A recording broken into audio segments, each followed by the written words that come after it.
Rome shimmered beneath the sun like a city blessed by gods. Its marble temples rose toward the sky. Its legions ruled lands where every river carried the echo of conquest. In the year when power seemed eternal, the empire believed itself untouched by decay. Yet within its shining walls, beneath curtains of silk and gold, something darker moved. In the quiet corridors of the Palatine Hill, where torches burned through the night, desire began to whisper louder than duty. At the center of this whisper stood a young woman whose beauty was a mirror and a mask. Her name was Valeria Messalina, wife of Emperor Claudius, the empress who embodied everything Rome claimed to hold sacred. To the crowds, she was virtue made flesh, a matron wrapped in white, the guardian of chastity. Sculptors carved her likeness with downcast eyes and modest hands. Poets praised her as the flower of Roman womanhood. In ceremonies, she walked beside her husband, serene as a statue, her voice soft, her gestures pure. But every empire that worships purity forgets how fragile it is. Behind her still smile lived a hunger no temple could contain. The Romans believed their empire was built on honor and restraint. They believed the empress was the reflection of that order. Yet in Messalina's heart, the marble mask began to crack. Beneath the prayers and hymns, a different rhythm pulsed, one made of secrets and temptation. The city that had conquered the world would soon be conquered by its own queen.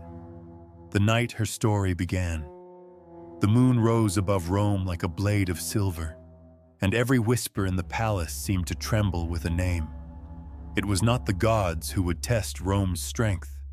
It was the woman who had learned to hide sin behind a veil of grace.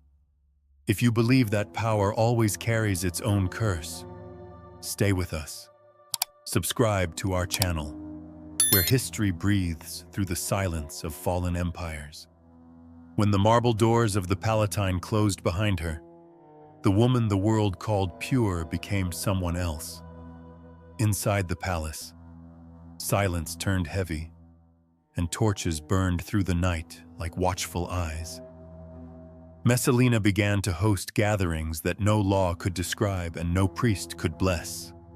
At first they were private feasts, just a few trusted guests, but each night grew bolder. The sounds of music and laughter reached the courtyards, and servants whispered that the empress had built her own empire within the walls of the old one. The banquets began with gold and wine. Senators arrived in robes scented with myrrh, pretending to honor their empress but trembling as they entered her hall. Claudius, often away or distracted, saw only the image she showed him, a faithful wife who guarded his name. Yet behind his back, his courtiers were being drawn into a web that no man could escape. Messalina's smile promised pleasure, but it was also a command. To deny her was to risk exile or death. To obey her was to lose one's honor forever. As the nights passed, the line between celebration and sin vanished. The empress turned feasting into performance. She wanted not love but control. Wine flowed until voices broke and secrets spilled. Some men believed they were chosen for her affection. Others understood too late that they had become pieces in a cruel game. The same senators who once thundered in the forum now bowed to her whispers. The same generals who had conquered distant provinces trembled like servants at her feet. Every act was calculated. Messalina knew that shame lasted longer than pain. Once a man surrendered to her, he belonged to her forever. What he did in those chambers could destroy him if spoken aloud. She collected their secrets like a treasury of gold. Every weakness became a weapon. Every humiliation became proof of her power. Even the slaves who carried the lamps sensed that something had changed. The palace no longer felt like a temple of empire, but like a shrine to her desire. The marble walls that once heard prayers now echoed with moans and drunken songs. By dawn, the floors were littered with spilled wine and broken dignity. The guests left pale and silent, their eyes empty. Outside, Rome woke to another morning of order and law, unaware that its rulers were rotting from the inside. Messalina stood on the balcony, watching the sunrise over the city. She smiled softly, her white garments glowing in the light. To the world, she remained the image of virtue. Only the shadows at her back knew the truth. Rome began to whisper. What had once been secret indulgence had become an unspoken law. The men who had dined with Messalina no longer stood tall in the forum. Their eyes lowered, their voices cracked, their power softened. None dared to speak her name, yet every silence carried it. The Empress had discovered the deepest weakness of men who believed themselves untouchable. They feared not death, but exposure. And from that fear, she built her throne. Tacitus, ever the witness of corruption, later wrote that Rome's strength was not lost on battlefields, but in the chambers of its rulers. He described Messalina as the mirror of a decaying empire, a woman who learned to command through humiliation rather than law. Suetonius followed, calling her charm a poison wrapped in silk. Juvenal, with his bitter pen, turned her legend into a warning for all time. Yet even their words could not contain the magnitude of her control. Messalina never raised her voice, never threatened openly. She had no need for blades or guards. A single look was enough to remind a senator of what he had done in the shadows. A quiet smile could bring a general to his knees. The city that once ruled the world now bowed before memories that could not be erased. Each man who had touched her hand felt her grip for the rest of his life. Her power lived in the spaces between words. When the Senate gathered, the air itself grew tense. Men spoke carefully, measuring each sentence, afraid that their shame might be echoed by another voice. The empire's debates no longer shaped policy. They masked guilt. Messalina had turned Rome's proudest council into a theater of submission. In public, she remained untouchable, draped in white, crowned with flowers. She knelt beside Claudius in the temples. Her gestures were pure, her prayers rehearsed. But even as incense filled the air, her eyes carried a quiet amusement. She knew that every man surrounding her had already fallen. They feared her not as a ruler, but as a mirror of their own corruption. Her genius was not in desire, but in silence. Shame never shouted. It whispered, spreading from one man to another until the entire city was hushed beneath it. No decree could stop it. No law could cleanse it. The rot had taken root not in marble, but in memory. By the time Rome understood, the empire was already hers. The palaces, the Senate, the generals, even the slaves, all moved within her shadow. Messalina had woven a net so soft no one felt it tighten, and when at last the city tried to rise, it found itself bound, not by chains of iron, but by invisible silk threads spun by the hands of its most dangerous queen. Rumor moved through the city like smoke, in the bathhouses, in the taverns, even in the corridors of the Senate.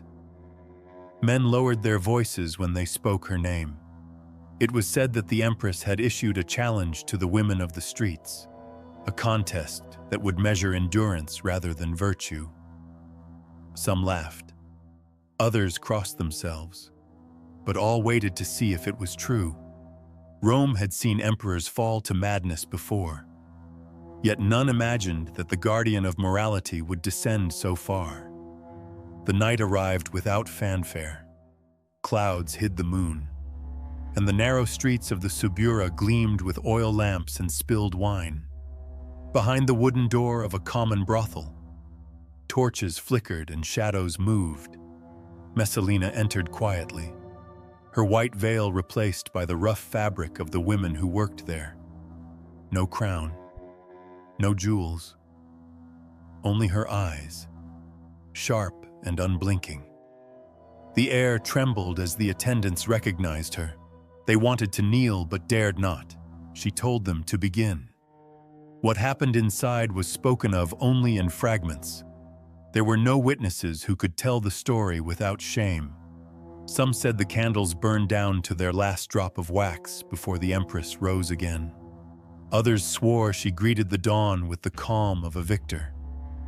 When the doors finally opened, the women of the house lay collapsed from exhaustion, and Messalina walked into the street, her hair undone, her breath steady, her expression unreadable. At sunrise, Rome awoke to disbelief. The story spread like wildfire. An empress had entered a brothel and emerged as its queen. No decree could silence the laughter, the horror, the fascination. The priests called it sacrilege. The poets called it madness. The people called it unforgettable. Tacitus would later write that the act stripped Rome of its last illusion of purity. Juvenal said she proved that even vice could be disciplined. Suetonius called it the night when Rome forgot how to blush. But beyond the scandal lay something deeper. Messalina had turned disgrace into art. By walking among the lowest of women, she had not lost her dignity. She had destroyed the meaning of dignity itself. The throne had descended into the gutter and returned untouched. The Empress had shown that power could bend morality until it broke. Rome did not know whether to condemn or admire her. Disgust and awe became one emotion. Every whisper carried her legend further. In that single night, she taught the empire that when corruption becomes spectacle, nothing remains forbidden. The marble of Rome still gleamed, but beneath its glow, something sacred had died. The Palatine Hill had once been the heart of Rome, a sanctuary of marble and memory.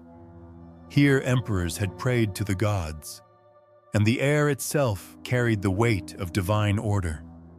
Columns gleamed beneath the sun, fountains sang softly, and every courtyard was built to honor the glory of empire. But under Messalina, the sacred hill began to change. The same corridors that had witnessed the triumphs of Augustus now echoed with laughter that did not belong in temples. What had been a palace of rule became a house of spectacle. At night, the torches along the colonnades burned with a red glow, throwing restless light across the statues of gods. Their faces, carved in stone, seemed to watch in silent disbelief. Inside, curtains of silk replaced the banners of Rome. The scent of incense mixed with wine and sweat. The Empress had turned each chamber into a ritual of inversion. Thrones became beds, and the marble floors that once felt the steps of senators were now the stage for humiliation. The scenes were said to resemble a ceremony twisted in purpose. Servants poured wine like priests offering blood to unseen gods. Music rose from the corners, soft and hypnotic. The guests entered wearing dignity and left carrying shame. In the center of it all sat Messalina, her calm face glowing in candlelight, a priestess presiding over the corruption of her own empire. Each night, she transformed reverence into desecration. Each night, the Palatine slipped further from heaven and closer to ruin. The slaves who once moved quietly in fear now laughed behind their hands. They saw the masters of Rome crawl and beg, men who once commanded legions now stripped of pride. The walls heard everything, yet told no one. By dawn, the marble floors were cold, the air heavy with the scent of wilted roses and regret. Outside the palace gates, the city began to stir, unaware that its heart had already turned to rot. Word spread quickly. Soldiers in distant camps whispered that the imperial palace had become a brothel. Merchants repeated it at markets. Priests murmured it during prayers. The rumor grew until it no longer needed proof. It became legend, a symbol of how far Rome had fallen. Those who had never seen the Palatine now imagined it as a temple of sin, a glowing fortress of desire towering over the city it once ruled. By the time the truth reached the Senate, no one could tell what was real. They debated in marble halls still fragrant with incense, unable to separate holiness from corruption. The Empress had blurred every boundary. Rome no longer knew what was sacred and what was profane. The Palatine still gleamed in sunlight, but beneath its perfection pulsed the heartbeat of a brothel. The city that once conquered the world now bowed to its own decay. She had ruled Rome with whispers and silken threads for so long that she began to believe herself untouchable. The power she once wore like perfume had sunk into her blood. Every senator feared her.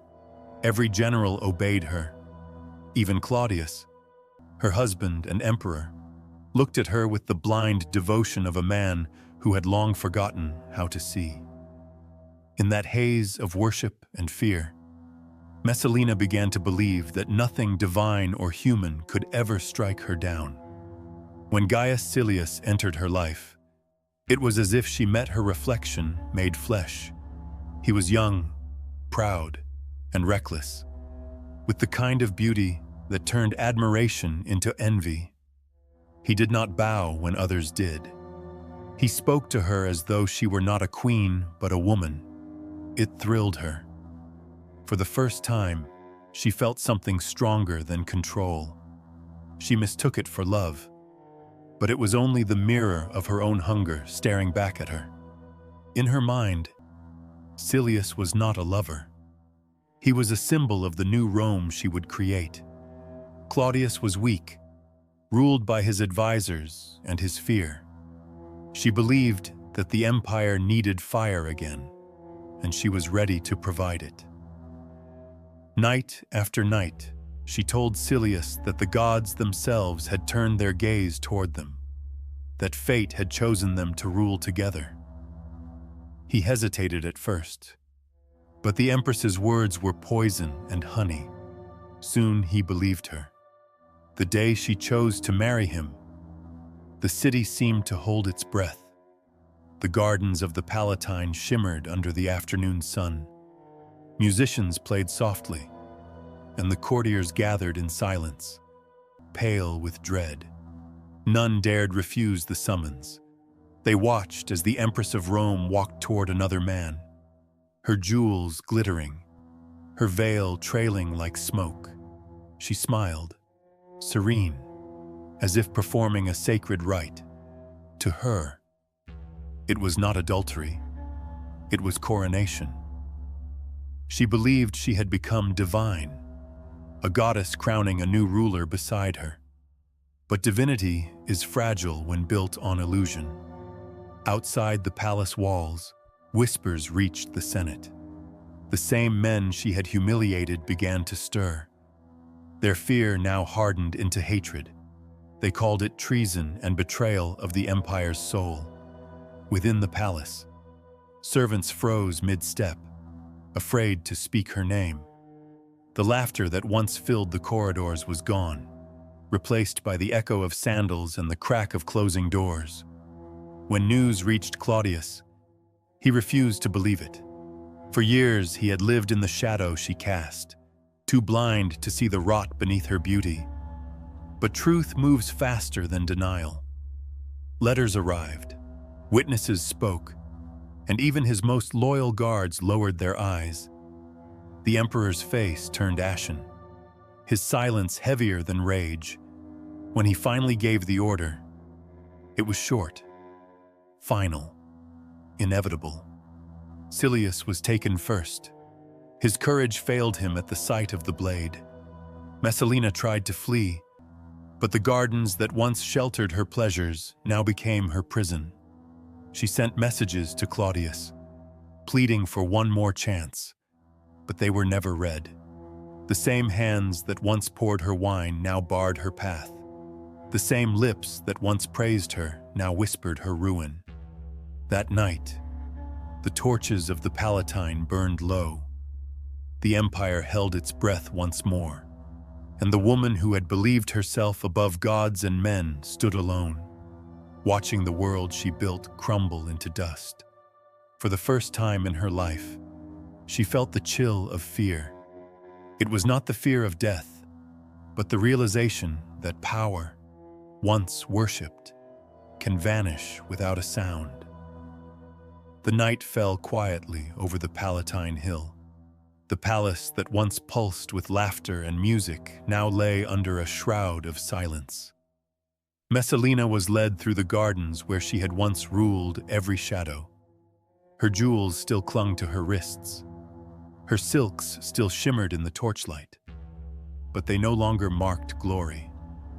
They had become her chains. Each step forward was heavy. Every breath a reminder that the power she once commanded had turned against her. She was taken to a small courtyard, hidden from the eyes of Rome. The air was cold, and the scent of wilted roses drifted from the bushes that once framed her feasts. No crowd gathered. No priest blessed her end.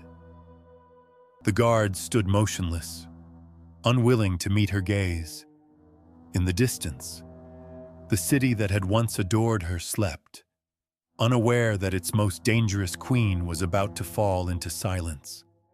They said she trembled only once, when she realized that no plea would reach Claudius, that no charm would undo the order. For a moment, the woman who had enslaved Rome with her beauty looked small, almost human.